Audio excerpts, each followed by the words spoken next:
Hi guys, welcome to another episode of Xale, juk len with Mariama and me, Kinneh. And today we are joined by a very special guest who is a mother, a YouTuber and a student, Fatou. Hi guys. So Fatou, we just want to start with you telling us a little bit about who you are. Okay, my name is Fatou, obviously. I'm a student, I study criminology. I'm a mum of a 3-year-old son and I do YouTube. So how did you get into YouTube?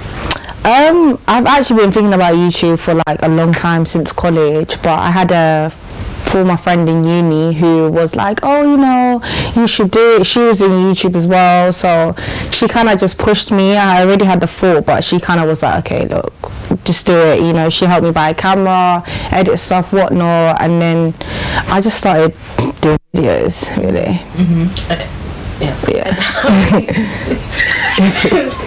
And how do you go about with getting the content on doing your show? Like just talking to the camera, feeling comfortable as well?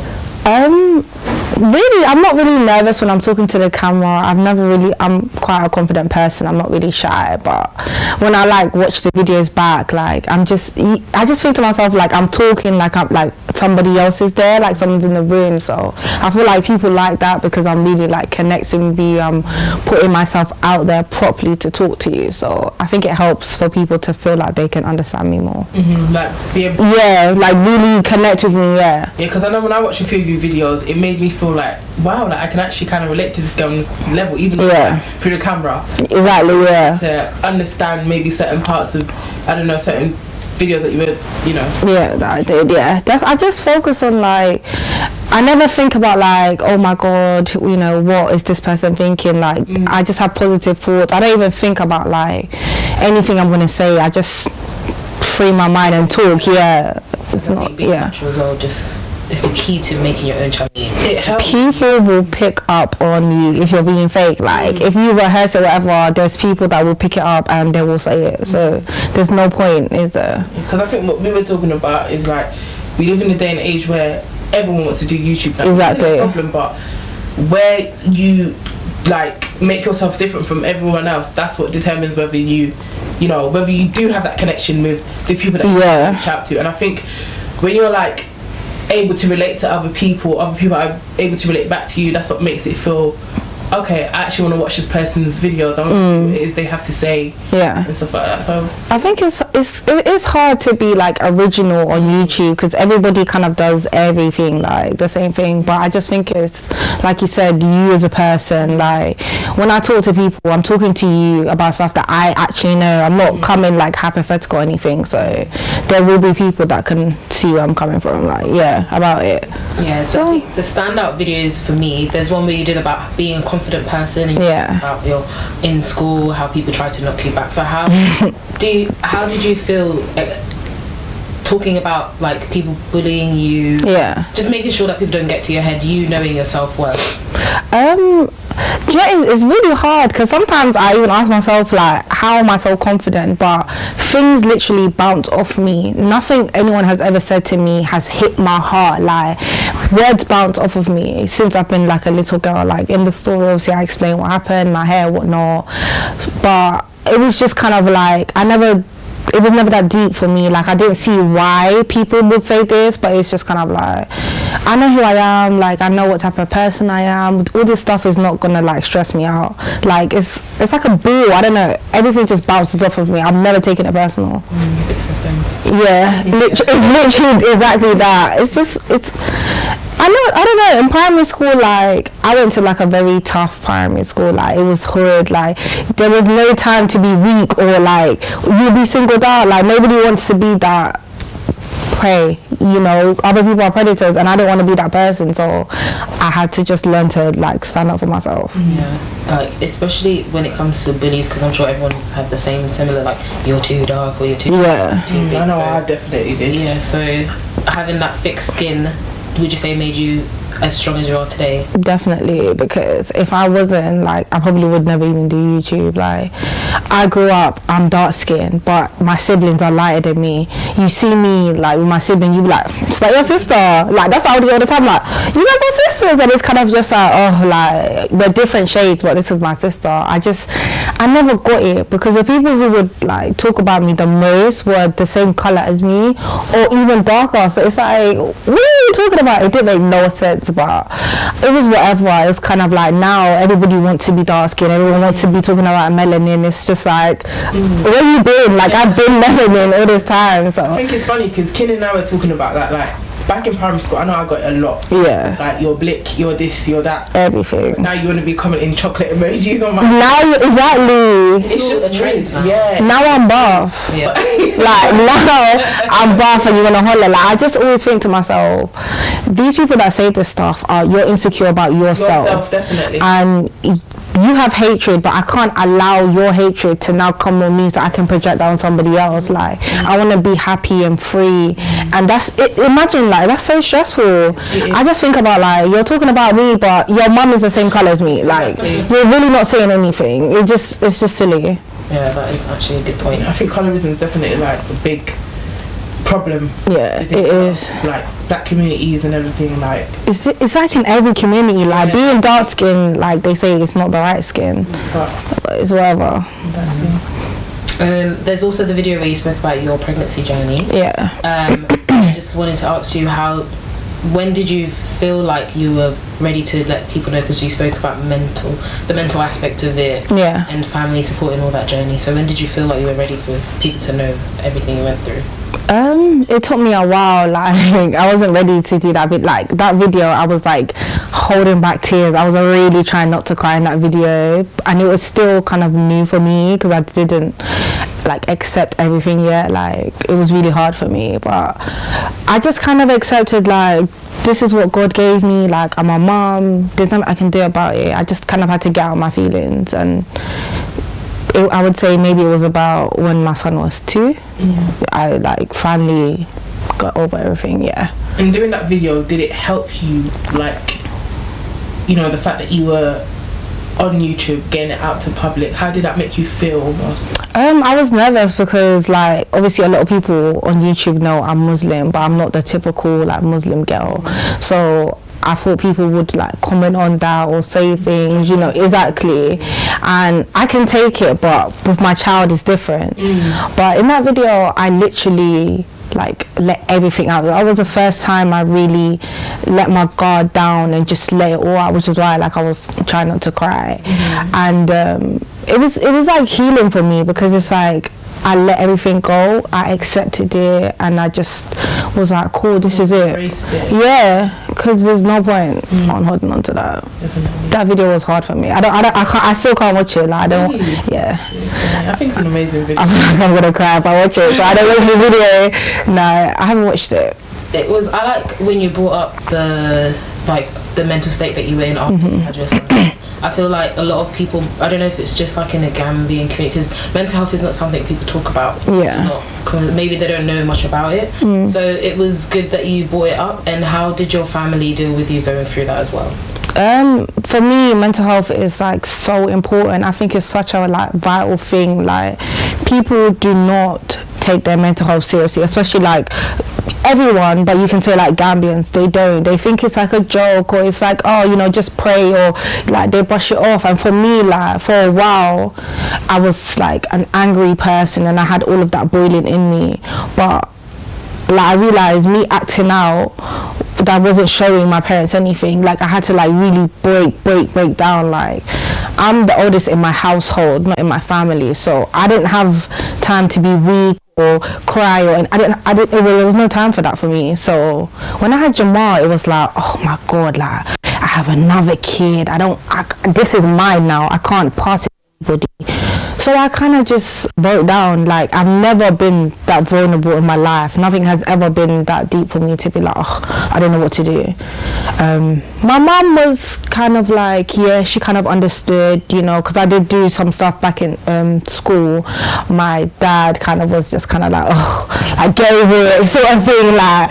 But to be honest with you, that was the best way, because I'm that type of person. I'm like, oh, you know what, it's life, move on. But they were quite helpful. They still help me to this day. Very, very helpful. I think that's good because, like Kinneh said, within the Gambian community, mental health is something that's not really spoken about. Yeah. So I think if us as youngsters have the opportunity to educate our parents, aunties, uncles about it, then hopefully they'll become more open about it. Like, I think it's so amazing. I would love that. Yeah, definitely. Or even just young people in general talking about it between each other. Because a lot of stuff that stress can build up and become depression or something like that. That's what I'm saying. Like, people don't want to acknowledge that. Like, they think it's such a like taboo, which like it's 2018. Like, stuff like this shouldn't still be so like hidden. Like, if you're going through stuff, talk about it. I was one of those people where I was like, you know, my mum always told me what happens in your house stays in your house. So I never spoke about anything outside. But once I did, I felt better. Like, sometimes you just need to release it. But, you know, Gambians, I don't really blame them as well because they didn't grow up here. They didn't have that. In Gambia, you don't do that. So they don't know, sort of thing. I mean, they are starting to, though. Yeah. Organisations that are being built up, like, thank God, in Gambia, that are starting to explore mental health and coming up with solutions of how we can tackle it within the Gambia and here too, so we're getting there. Thankfully, like, my parents, they're not modern, but they're quite open they've kind of like adapted, so they kind of understand somewhat. They're not like completely closed-minded about it, so it was a bit easier for me. Yeah, having said that as well, I think it's good to educate people on how to deal with someone that's going through it. Like, the support system is just as important. Just to take it like seriously, to actually want to listen. Is like, I feel like a lot of people are just like, oh, no, they don't want to hear it. Like, even if you just listen and acknowledge it a bit, it's not that bad. You can learn something, because most of these parents, that's what their kids are doing, but they don't know because they don't think about that. Not aware of it. Also, we just want to talk a little bit about how much do you think growing up in a Gambian household in London shaped the Fatou that is here today? There's a little bit of cultural influence on both sides of it as well. So there is, but I don't know, when it comes to culture, it didn't really matter to me till now. Like, I grew up in like Hackney. I went to a Catholic secondary school. I grew up around Christians. I grew up around Gambians, but my environment was not Gambians and Muslims 100% of the time, so I don't really identify with it. Like, I didn't even know what Gambia was until I went to like secondary school. I was just like, whatever. It was hard. Like, my school was Catholic, so the Muslims that were there weren't black. I was like literally black Muslims, but people never really acknowledged that. When they saw me, they just assumed I was not Muslim. So it was kind of like I lived two lives. Like, when I was in school, I was Fatou, but when I was at home, I was Fatou, go Dada and all this stuff. But it wasn't easy for me. Like, I never wore a hijab or anything, so it was kind of like I never really lived that Gambian life all the way. So bringing up a new generation, do you feel like you're going to incorporate any of your culture personally into your son? Definitely. Like, I want him to be aware, like, he's Gambian, but he's not just Gambian. He's Gambian and Congolese. So I want him to know both of his roots, know where he comes from, like, properly understand who he is, you know, because I feel like that will make him the man he will grow up to be. Definitely. I think it's important because I know if my mum didn't bring me up in a certain way that, you know, embedded the Gambian culture into me, I wouldn't be the person that I am today. It's true. So I feel as if it's extremely important. It is, like, you know, they had Culture Week and stuff like that. It was so fun to get away from, I feel like I was in my own world. Like, it was just Gambians 24/7 that whole week, and it's like I never really did anything outside of that. It was good for me because now, like, I'm like pro-Gambian. I'm so, I speak Wolof and that. Like, before it was like I would never ever. But I think it's because I've grown up now. I'm not living in that world where all of that matters anymore. I'm not sure about you lot, but growing up in Hackney, for me, the primary school that I went to, like, my class was sort of like loads of Caribbean people. Yeah. So at the time, it seemed cool to be from like Jamaica or whatever. Yeah. But being African was like, oh, she's African. Yeah. It's the worst thing. Yeah. Well, we're gonna be back after the break talking more with Fatou.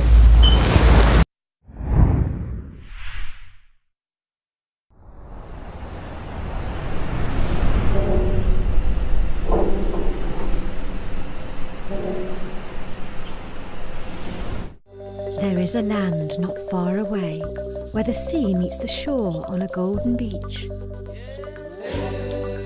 where the river flows through the forest in 1,000 creeks, a place where people smile and say hello.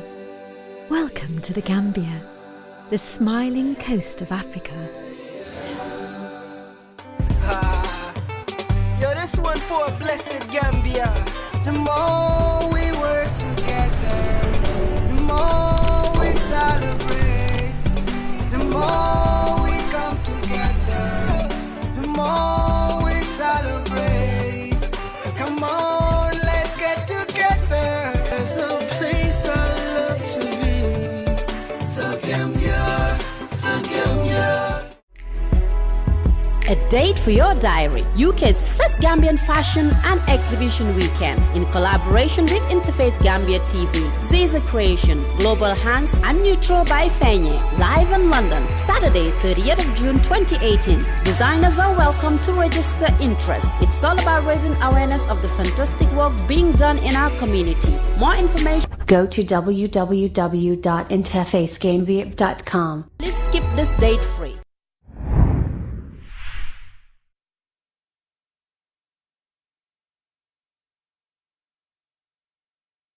Welcome back from the break. I'm thinking that Africa's one country. In it, all the same. But I feel like now that I've grown up and matured, like for me, I'm so proud to be African. Like you can't take that away from me. Like definitely. Do you know what I mean? Like I think it's such a beautiful thing to really embrace who I am, because I look at countries like America and they say I'm African American. No, what is that? Like, you're not African American. Like here we have a culture, we know, like we don't say I'm African, no, I'm Nigerian, I'm Gambian, I'm whatever. But there they're just like, yeah, I'm African American. That no. Obviously it's not their fault, but I think it's so important, because I feel like you need guidance in your life. Your child needs to know where they're gonna go, and that is important. Yes, it is. Now we're going to give you a little snippet of Fatu's video on confidence. Started finding out that I had postpartum depression, and it was like my family tiptoed around me, like even my siblings. Like I'd leave Jam in a bassinet and I'd go to the toilet, and then they'll look at him, and as soon as they hear me come, they'll like run. And it was just hard for me, because I was the type of person, I've always locked away my emotions, and I couldn't stop crying. Like somebody would just ask me a question and I'd start crying for no reason. Like the midwife came, checked on him, she was like, how are you? And I started crying. I just started crying, and my mum was like, you know, she's not really bonding with the baby. Like it was just like he was dead.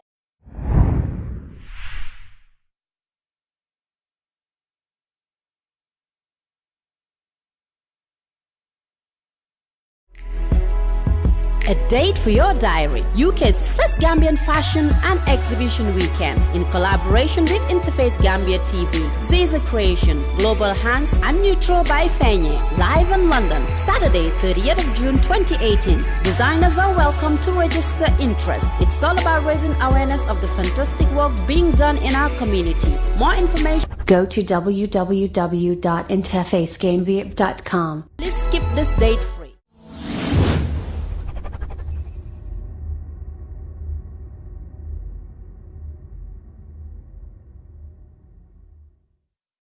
There is a land not far away, where the sea meets the shore on a golden beach, where the river flows through the forest in 1,000 creeks, a place where people smile and say hello. Welcome to the Gambia, the smiling coast of Africa. The Gambia is the destination for a fabulous holiday. A love of nature is in the soul of the country. The many forests and parks teem with wildlife. Up in the trees, red and green monkeys gather and sometimes come down to play. Other natives of this forest are perhaps shy.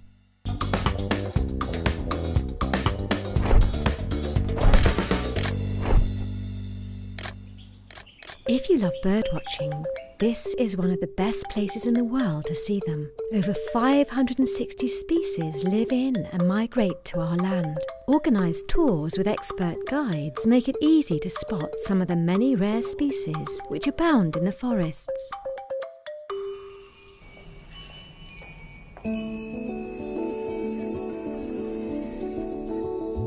If it is luxurious surroundings and a warm welcome you're looking for, this is the perfect place. On the golden sands by the mighty ocean, our fabulous hotels offer everything modern travellers would expect. High quality, attention to detail, personal service, and more. Imagine a private retreat buried deep in the forest.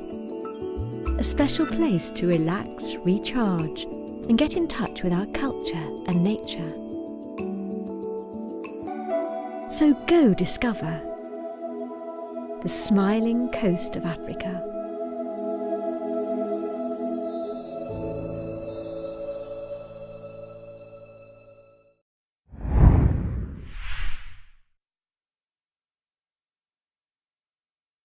Yes. So basically, I would just tell you, don't let no one, like one thing I always say to people, once you know who you are inside, and once you accept yourself, and once you know inside your pain, no one can ever tell you anything. Like I would like if someone's telling me I'm ugly, I would argue with you. I'll be like, you're lying, you know I'm not ugly, because I'm not ugly.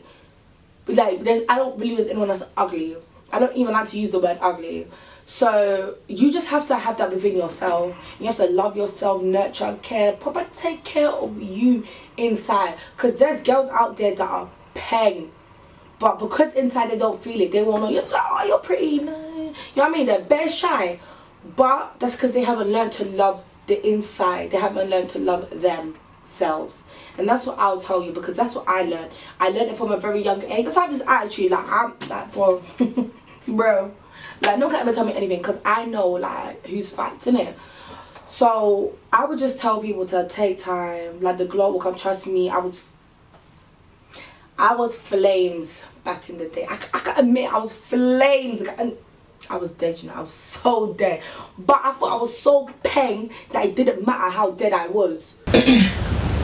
So you're also a student studying criminology, I believe. So tell us a bit about it, like student life, trying to juggle it with work and being a mother. It's easy because I have help.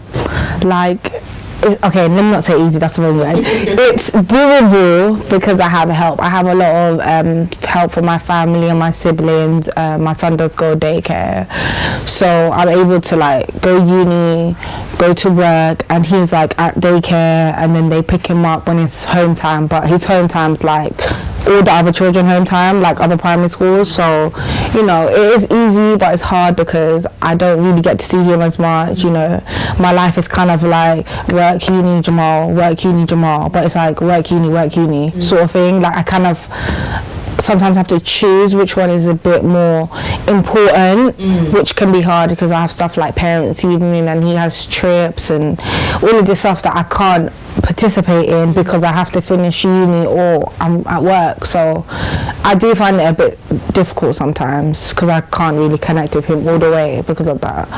But in general, it is doable. You are doing it. It is very, very doable. Thank you. I feel like one thing I said to myself was like, when I had a baby, I'm not gonna throw my life away. Like my life hasn't ended. I'm only 21. I still have time to make something of myself. It's not that I do where I wanted to do it, but I feel like I don't want to waste all the resources to me. Like if it's here, I might as well just use it. Make the most of it. Exactly. And I love my course. Like I'm obsessed with like serial killers and all of that stuff. Like I love crime. Thing to watch. Mine's like probably Criminal Minds.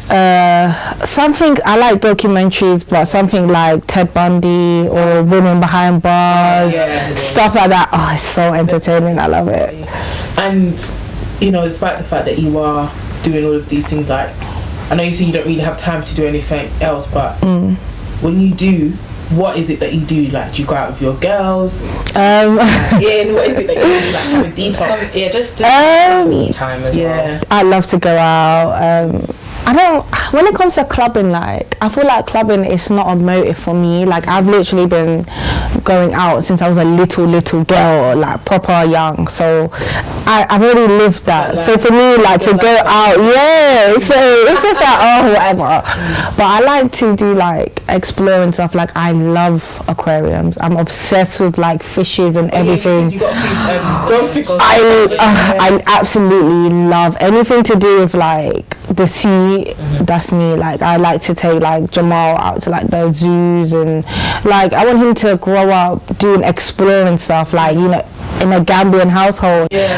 My mum never did that. Like go to the park and that was it.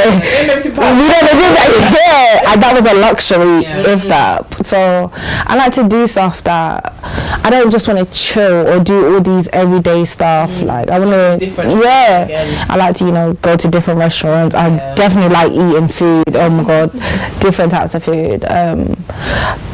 Trying to do gym life. Trying. I was at one point, but now I'm fed up a bit. But I do like to like go to some Islamic shops and pick up some books. I have a real fascination of like women in Islam, you know, your role, how you should be seen, because not doubting, but you know, a lot of what people tell us to be a Muslim woman is word of mouth. You know, I'm not saying people don't know, but for me, I just want to know for myself. So I like to, you know, pick up books, read about our prophet and stuff like that.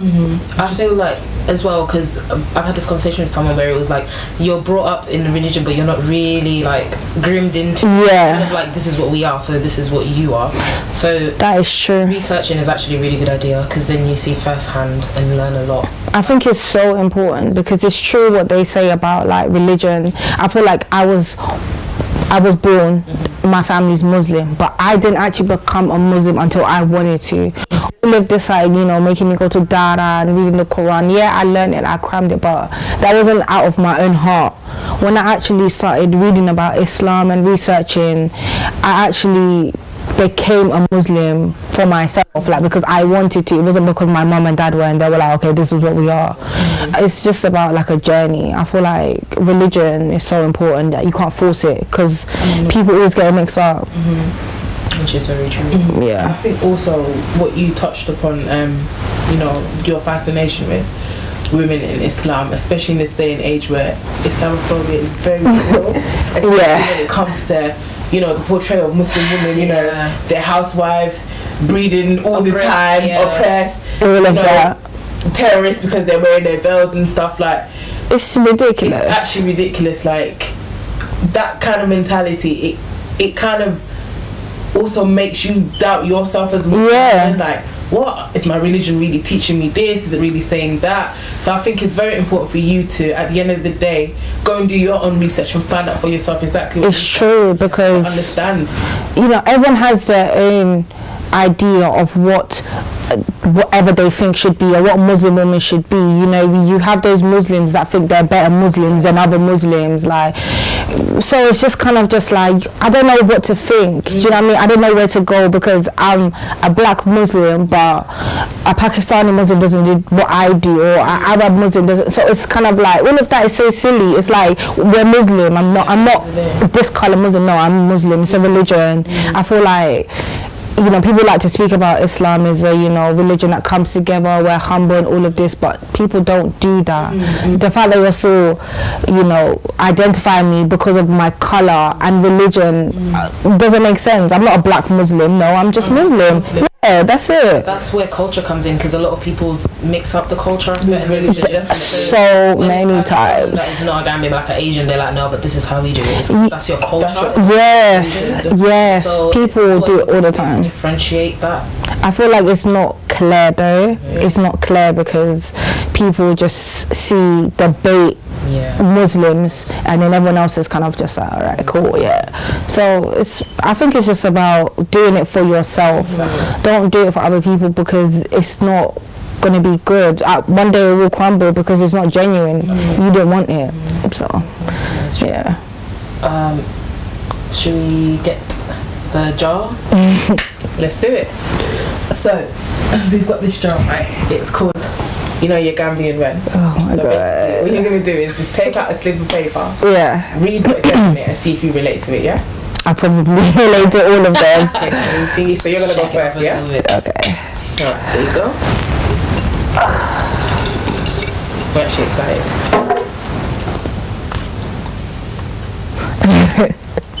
You know you're Gambian when you're related to every other Gambian. That's so true. Like your granddad's related to this person's granddad to this uncle. You get excited because it feels like there's not a lot of Gambian. So when you do meet a Gambian, you are linked somehow to that. Which it's cool. Like when I was in my office, there's a Gambian, and when she was like, "Yeah, I'm Gambian," I'm like, "What, really?" And like she knows people that aren't. It's like I just found like my soul sister sort of thing. Exactly. So it's like because it's true. Like there's not a lot of Gambians, but when you think about it, there's so many. Like especially in like Hackney, there's so many Gambians. It's just not Bay. I don't know. It's weird. It's such a tiny country. Yeah. Like there's been so many times on social media where someone would be DMing me, who's your mum, who's your dad? Yeah. And I tell them, you're not cousin. Yeah, like literally. It's just like, okay, hey cousin. Yeah, like, literally. The same last thing though, like it is people and stuff. So I like it because, like I said, I didn't grow up around a lot of Gambians, so I like when I meet. It's like you know me, because not a lot of us wear hijabs or anything, so you know where I'm coming from. So I like that. Yeah, it's easier. And a lot of households are very similar the way all of us grew up. Literally. It's funny, like you think, oh my God, I thought it was just me. But it's like so many other people as well. Yeah. It's so fun. Like some of it, you always have. I know every Gambian who has a brother. Their name is Mohammed. You be like, oh yeah, my brother's called Mohammed. Oh, everyone's brother's called that. Like, it's just so much fun when I meet other Gambians. I love it. Definitely. Cool. I'll pick one then.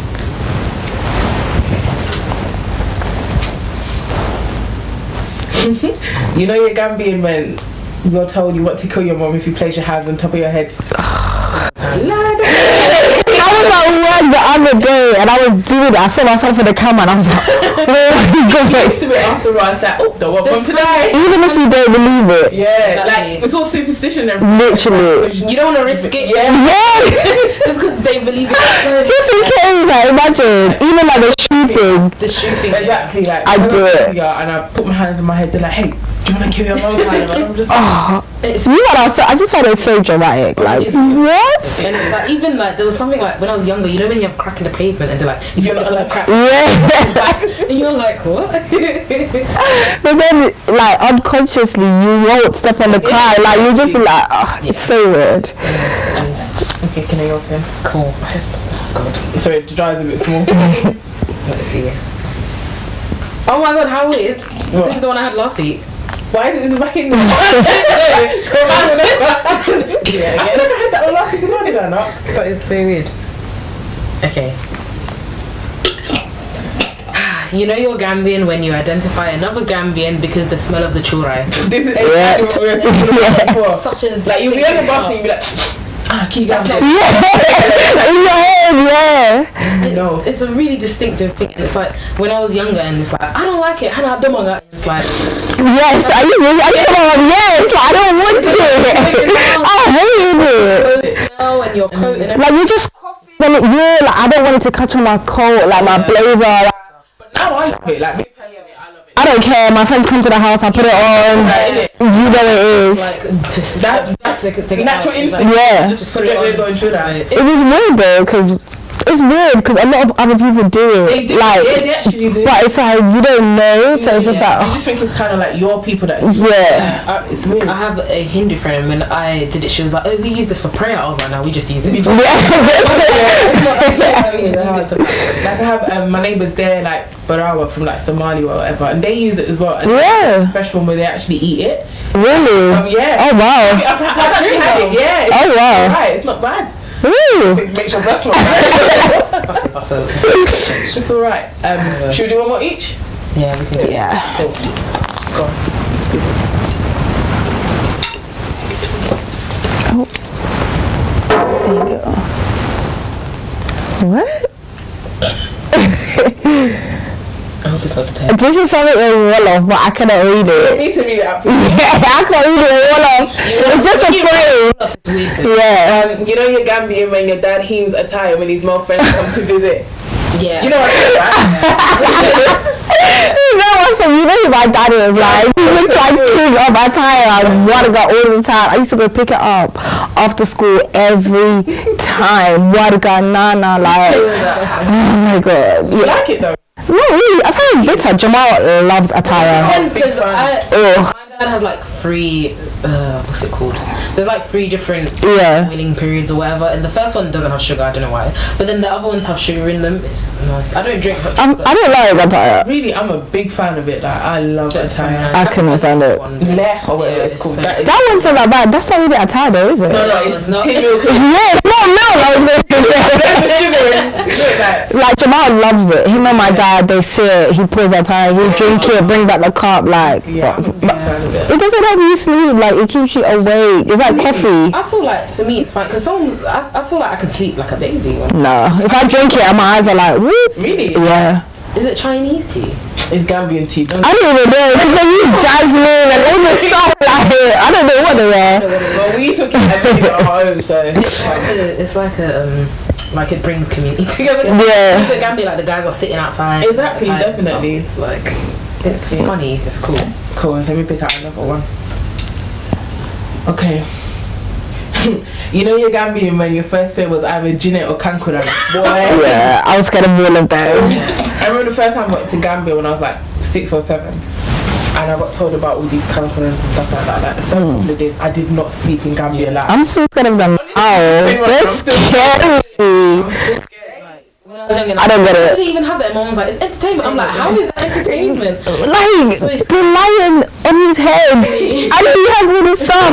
Like this is so terrifying. I more now, but because when like Christmas time in Uganda, there's like hunting in the street and zimbas and festivals and stuff. That's nice. I saw this thing called Agbudu Agbada. I'd never heard of it before. Oh wow! But it's Agbudu Agbada. I don't know if I'm saying it right. But it's like 7 a.m. Literally, everyone there's like drumming and they're like juk len at 7 a.m. and people chase. Like, oh my god! Like, she chased it all around Gambia the whole day. What? Come back, like I've never even heard of it until this time, but it was really something. Oh my gosh! I remember when I went to Gambia last year in March. Hunting during like Easter time, and then you know the one that has is that Kankunang as well? The Jassy. Yeah. Comes into our compound proper. Yeah. Oh my kids god. shouting everything, asking for money. I'm thinking, yo, I just want to sleep. Like, that is so scary. Oh my god. That brings all the kids together as well. When they know you have money, they ain't leaving you alone. Like, they come to your face and they will be there. That is too scary for me. $5 in that. I hate them. It's part of like tradition and culture and stuff, innit? It's actually quite big now because even during like Hackney Culture Week, yeah, they go around all of Hackney. Like it's really nice. Yeah, I'm so scared of them now though. Yeah, I like that. All that stuff is just too much. I can't do it. Yeah, especially when you're a kid, innit? It's that. Cool. Save the best till last, maybe. Okay.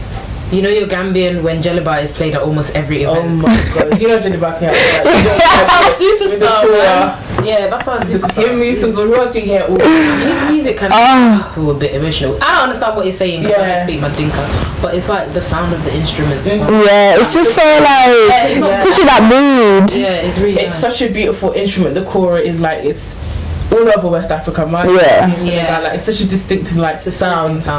And then with Jelliba's voice behind it, it's just like it's really nice. Yeah, like, I don't. She barely dances, but like You're lucky.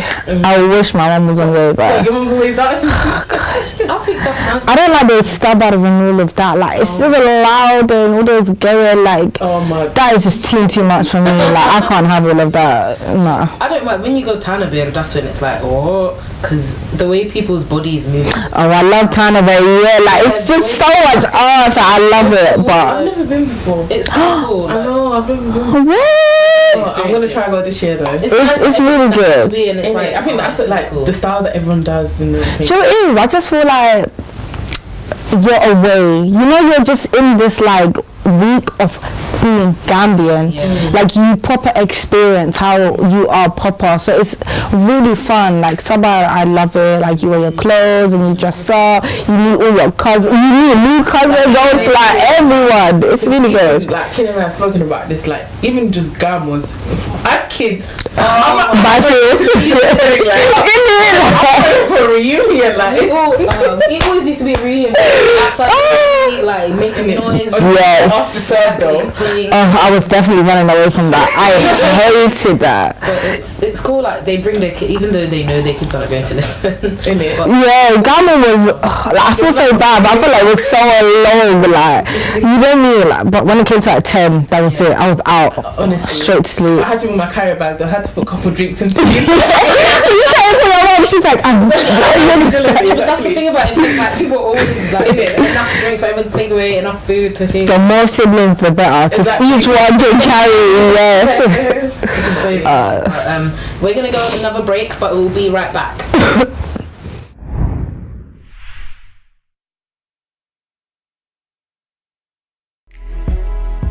A date for your diary. UK's first Gambian fashion and exhibition weekend in collaboration with InterFace Gambia TV, Xale Creation, Global Hands and Neutral by Fenye. Live in London, Saturday 30th of June 2018. Designers are welcome to register interest. It's all about raising awareness of the fantastic work being done in our community. More information. Go to www.interfacegambia.com. Please keep this date free.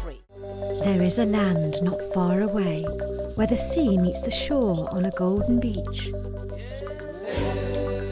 where the river flows through the forest in 1,000 creeks, a place where people smile and say hello. Welcome to the Gambia, the smiling coast of Africa. The Gambia is the destination for a fabulous holiday. A love of nature is in the soul of the country.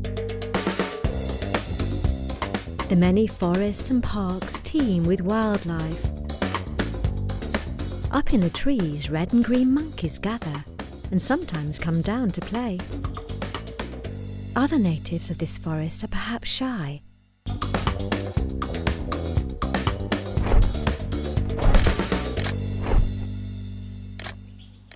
If you love birdwatching, this is one of the best places in the world to see them. Over 560 species live in and migrate to our land. Organised tours with expert guides make it easy to spot some of the many rare species which abound in the forests.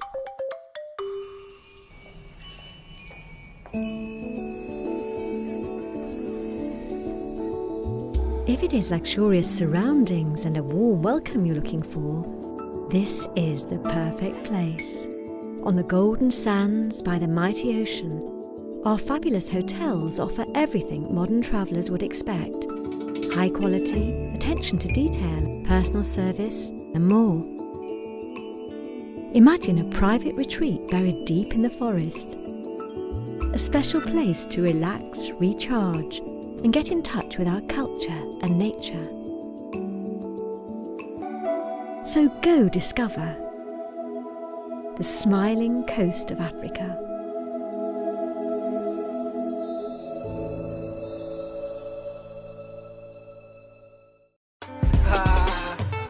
Yo, this one for a blessed Gambia. The more we work together, the more we celebrate.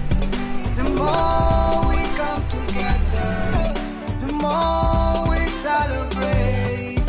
Come on, let's get together. There's a place I love to be. The Gambia, the Gambia.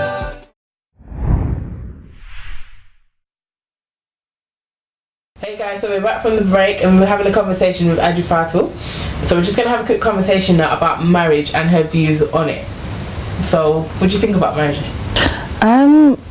I believe in marriage. I just don't believe marriage is for me. Like, I don't really intend on getting married. Like, I know I have to complete my deen and all of that, but like, I just don't see the point in marriage to me. Like, I don't get it. I get why people get married, I understand that, but what I see of marriage is not what I would want for myself. Like the way it's perceived to me, like I can't be submissive to my husband. That's not the type of woman I am. Like I could never see myself asking for permission. And I'm Muslim, like there's no like way around it. You know, I'm Muslim, I'm Gambian, this is what it is. Like I know my parents are married, you know, my dad has 2 wives, I see it. I myself cannot just see myself submitting to that. It's not for me. I don't get it. I don't see, like, you know, a lot of people are married but they don't love each other, they're not in love, they're just married just to keep their name. They just don't want to be divorced. Like I don't want to be unhappy.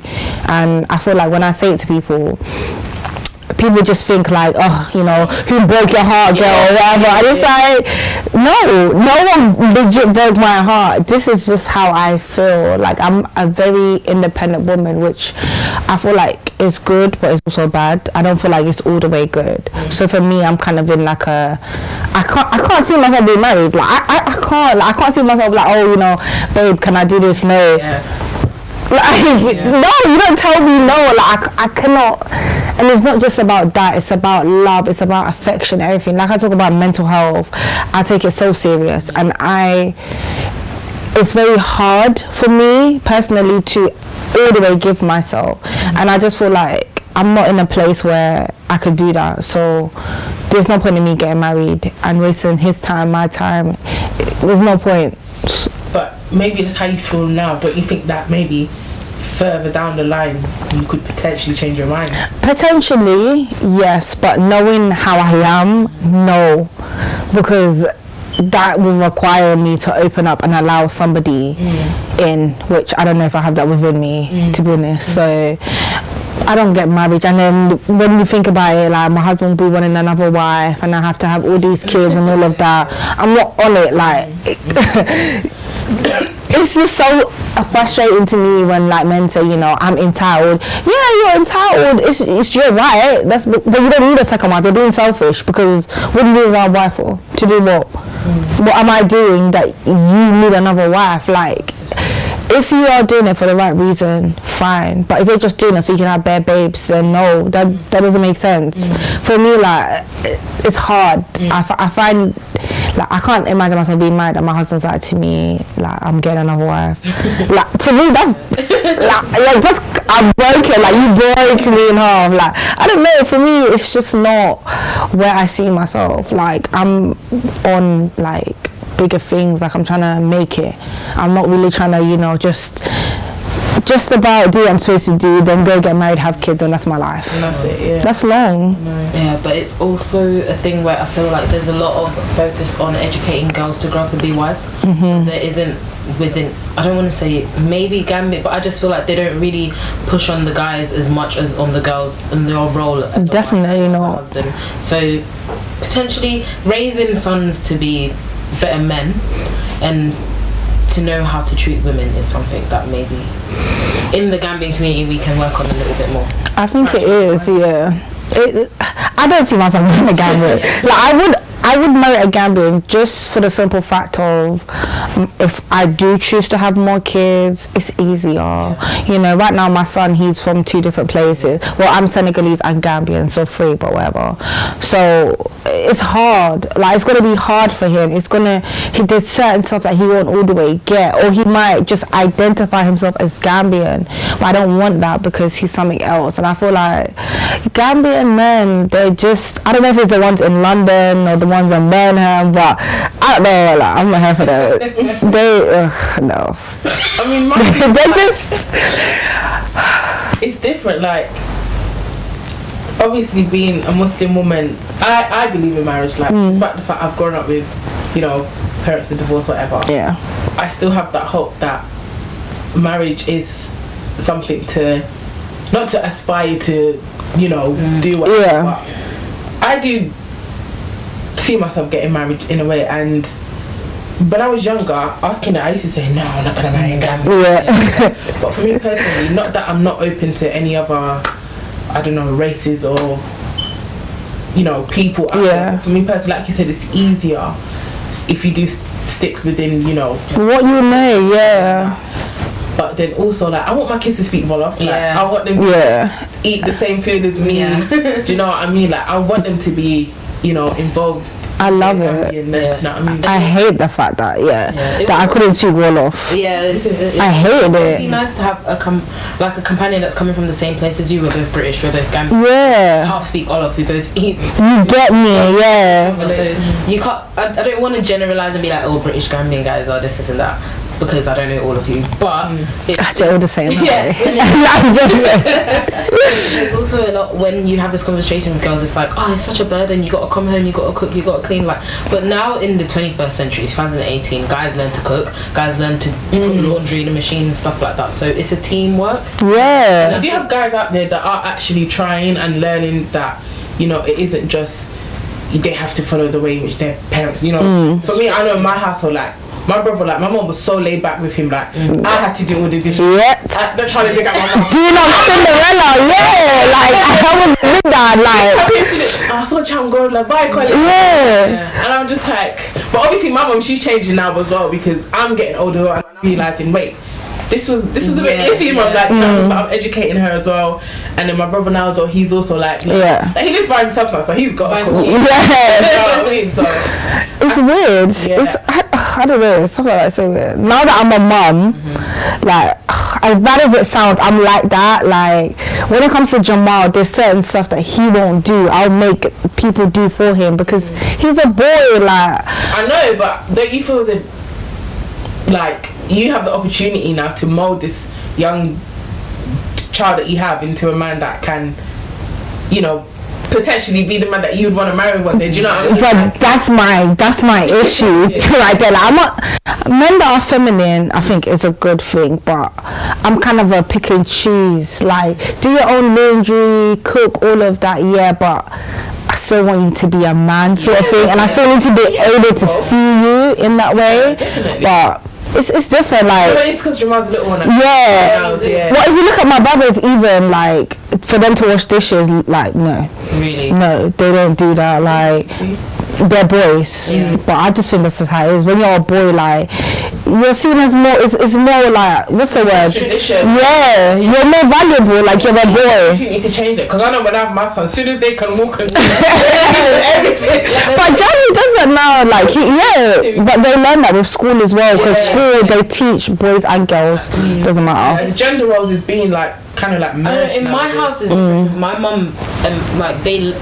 I feel like because I'm the oldest child, you kind of take role of mum very early anyway. So I force my brothers to wash dishes. My brothers do the laundry at home. My brothers wash the dishes at home. They even cook like when I'm like I'm not cooking today. My brothers cook food. So it's really like my mum let me force them to do stuff, which is nice because now we all share the responsibility at home. It's not about because I'm the girl I don't want to do it, but it's like we all live in the house. We all make mess. We all eat food. So you all got to chip in. I think that's actually a good thing because when you like look at it, it's just me and my sister at home.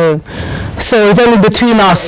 So who's gonna do this and this and that? But there's other people in the house. But it's like if my brother wash, I'm gonna go wash right after him. It's not gonna be clean. So it's just so weird. It is weird, but it's a learning process. It is a learning process. I definitely like that Gambians are evolving and we're coming into it. The way, like our mentality. I love that. It was a big adjustment because our parents came from something different. Exactly. Yeah, it's not what they know. learn from us just as we learn from them. Like I'm always like to my mom, like if my brother don't learn to do this, he's gonna have a wife that's probably like me, like I'm not doing everything, but so she's gonna appreciate someone that knows come and do it. So and I think as you get older as well, it makes more sense. Like when you're younger, you're just like, but when you get older and you realise we were born here, this is what we know. They were born there, they don't know this, so you can't really blame them. They don't know what it is like here. So then I just think like the older you get, the more you understand your parents and culture and all of that. Exactly, it is. I think it will be different for us because we know the society that we're in. We're not both worlds, sort of. I don't know. It would be different because our kids will probably come with something new as well. Like definitely whatever. But I think we're lucky because our parents actually listen to and try to adjust. To them, wow, I love that. They try to adjust as well. So. Yeah, definitely, because they're also open to changing their mentalities and mindsets as well, to kind of like, very much so. Because at the same time, I still feel like they do keep it quite traditional as well, which is good. Yeah, which is good, because we still need that. But I feel like it needs that, because definitely, you can get lost. Yeah, like you can get lost in the source, and is that like be like, I'm from London, like this is who I am, like no. But I'm the yeah, like you know those people, and they'll be like, what, you mean where my parents from? No, that's not where parents are from. Like it just doesn't, because my dad was born here, but my dad still talks to me about like him being Senegalese and Gambia, like he still knows who he is, which is so important, because I feel like when you don't know who you are, you're lost. You don't, it doesn't make sense to you. So exactly, and it's just like but that's what I remember when I was younger, like, you know how I was talking about being ashamed of being African and everything. Like I used to tell my mum, why can't I be Jamaican? You're having or something. You just think like you hold your mouth and like. Definitely, but now when you get older, you realise like, wow, like I can't even believe I used to think like that. Yeah, and it's funny because here it's like when people ask you where you're from, Gambia, like you never say, oh, I'm from Hackney. Yeah, I'm from it's like, are you talking about country or area, like which one? So it's good to be proud of it and to remember it, because that's your roots. And at the end of the day, you're, as much as people are like, I'm British, you're not. British. Like, you never will be. We're not here. Yeah, when you go to a job interview, they don't look at you like, yeah, she's British. Like it doesn't make sense. Like straight away, like no matter what it is I go to, whether it's an interview or job, like if I meet someone from a different country, already because of the colour of my skin, the first question, oh, where are you from? Yeah. Like, mate, I'm born hair and everything, but straight away they automatically assume like. And they come with them talks like, oh, your skin is okay, like it's just, I don't want to be one of those people where, like, in life you don't know what you're doing, you don't know where you are, you don't know your guidance, and you need like your family, your culture, like you need all of that to grow into who you are. So it's just like, when I think about when I was in school, all the baked countries were those countries. My country was never a baked country. Nobody knew where Gambia was. So Gambia? Yes, now we're on the map. Like you guys, you have artists like you know, people like J Haas who are putting us out there. Like we're Gambian, people know us. You know, when they had like Kunta Kinte in school, it was like, I mean, you know, it's like, oh my god, I'm not even. That's not even my tribe. There was this time in year 8 we were watching Roots, and then every time we see some people on Gambia, I'm going that way. So there's this thing, you know, where they're on the boat, and the guy's asking them, oh, what tribe are you from, Yeah. So it's like, oh, the Mandinka people, put your hand up. Someone, yeah, come on. And the teacher goes, that's your tribe. I'm like, yeah. From my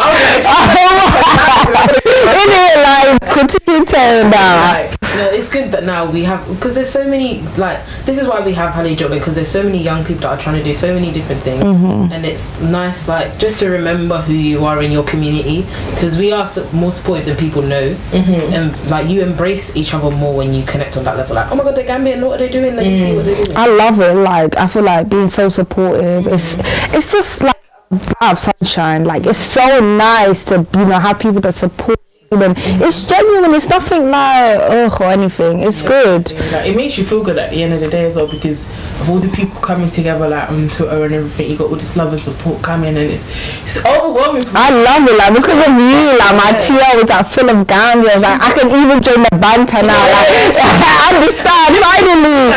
Before it was like The power of social media is a lot easier to definitely. Facebook, leave it to the grown-ups, but like Instagram and Twitter. Facebook Live is like, oh my god. I think it's good because the older generation also has the opportunity to see what we're doing. Because I'm sure that they want to be a part of it as well, or not other people that want to. They all have iPhones. Everyone literally like this, like they have their charger and they're just like.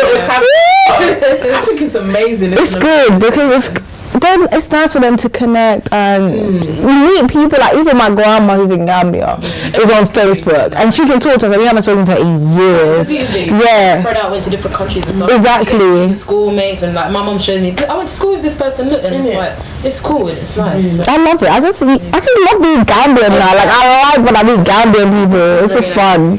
Well, we're almost out of time, but I just want to ask you, what are we going to see any more on your YouTube channel? Or I have got some videos coming up. I have got some videos coming up. I've got a little, you know, some are like comedy, some are just like stories.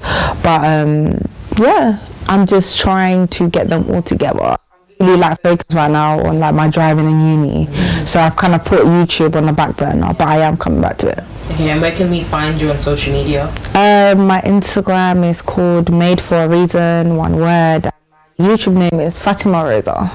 Amazing. Yeah. Thank you very much. Unfortunately, we're out of time, but we just like to say a massive thank you to Eijah for sitting down and talking to us and sharing with us. Thank you for having me. Amazing.